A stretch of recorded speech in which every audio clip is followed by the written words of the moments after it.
10e étape du Dakar 2012 et dernière arrivée chilienne pour les concurrents restants.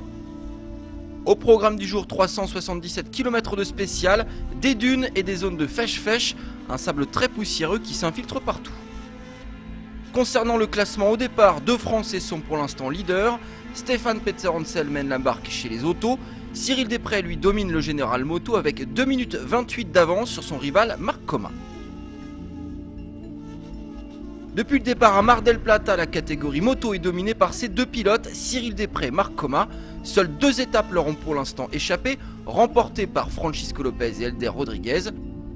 Pourtant, au kilomètre 161, les deux leaders KTM s'écartent quelques minutes de la piste initiale. Ils retrouvent leur chemin mais perdent un temps précieux. Un homme va alors en profiter, Joan Barreda-Bort. Il est incontestablement la révélation de ce millésime 2012. Toujours bien placé mais jamais au sommet, le jeune espagnol réalise une journée parfaite aujourd'hui. Et ce malgré une blessure au pied droit survenue dès le kilomètre 35.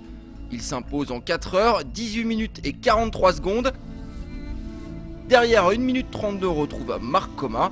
Cyril Després lui termine avec 3 minutes et 39 secondes de retard sur le vainqueur du jour. C'est donc la première victoire d'étape dans la carrière de Joan Barreda-Bort.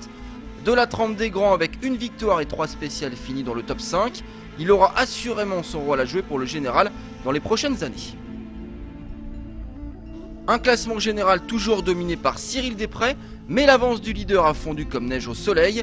Il ne compte plus que 21 secondes d'avance sur Marc Coma. Chez les autos, la journée commence très mal pour Robbie Gordon. Le collège des commissaires ayant constaté une non-conformité de son Hummer numéro 303 hier soir, l'Américain est expulsé manu militari de l'épreuve, mais il peut prendre le départ après avoir fait appel. On en saura plus dans les prochains jours. Retour à la course, le duel entre Hummer et Mini est toujours aussi intense. Robbie Gordon et Stéphane Peterhansel se rendent coup pour coup, s'échangeant plusieurs fois la position d'ouvreur. Mais encore une fois, le team américain joue de malchance. En tête, Robbie Gordon part à la faute et endommage l'avant gauche de son véhicule. Une aubaine pour Peterhansel. Leader au général, le Français a une formidable opportunité d'accroître son avance au classement et peut envisager la victoire d'étape. Oui, sauf qu'un autre pilote Mini joue les troubles faites, l'Espagnol Nani Roma. 3ème sur la piste et toujours aussi régulier depuis le 1er janvier, le Catalan est encore là. Il rend une copie parfaite et remporte sa 5ème spéciale sur un Dakar.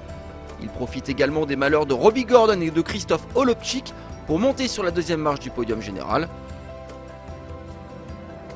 Stéphane Peterhansel lui est toujours aussi solidement accroché à son fauteuil de leader, avec plus de 19 minutes d'avance sur Nani Roma.